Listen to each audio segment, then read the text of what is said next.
પૂરી થઈ ગઈ છે ને અત્યારે નીકળી પડ્યા છીએ પાછા ઘરે જવા. અરે બધા જ અત્યારે છે, પાછળ જુઓ તો ખ્યાલ આવે, બધાને લઈને નીકળી પડ્યા છે. અત્યારે વરસાદ ફૂલ છે, આખા ગુજરાતમાં ફૂલ વરસાદની આગાહી છે, એટલે વરસાદ સાથે નીકળી પડ્યા. આમ જુઓ તો ખ્યાલ આવે, હાઈવે ઉપર પબ્લિકે બહુ ઓછું દેખાય છે, પણ તોય નીકળી પડ્યા છીએ.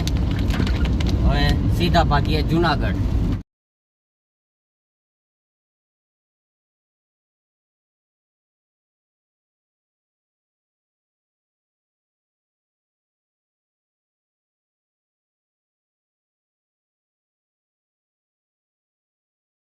મિત્રો અત્યારે વાગ્યા છે 5:30 અને હજી વાતાવરણ એવું ને એવું છે.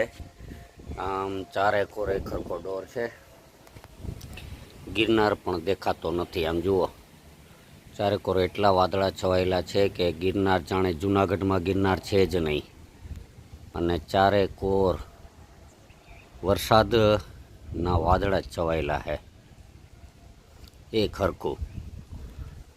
હજી 48 કલાક વરસાદની ફૂલ આગાહી છે, જોઈએ કેવો પડે. અત્યારે તો ઝરમર ચાલુ છે, બહુ નથી પડતો, પણ વાદળા ને એવા ને પવન એવો છે ફૂલ, એટલે પવન ફૂલ છે, વાદળે જાય છે.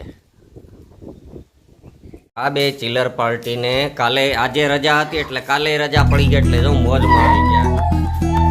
હમણાં અઠવાડિયાથી રજા જ કરે, 4 દિવસ તો રજા હતી. હજી કેટલીક રજાયું જોઈએ તમારે? હે હજી 1 વર્ષ તો પછી ભણશો તો દાખલા જ લઈ લઈએ નિશાળમાંથી, એટલે ફી એ ન ભરવી ને તમારે રજા. વાત તો સહી અને પછી સરસ મજાની 2 ને રેકડી લઈ દે, એકને રિક્ષા ને એકને રેકડી, હાઈકા કરો. ये बड़ी अच्छी बात कही आप. બરાબર ફૂલ વરસાદ છે એટલે કલેક્ટરે છે તો રજાનો આદેશ કરી દીધો, એટલે ભાઈને મજા આવી ગઈ. અત્યારે કલેક્ટરના લેટરનો આવ્યો કે રજા છે, એટલે બધાને મજા આવી ગઈ. કા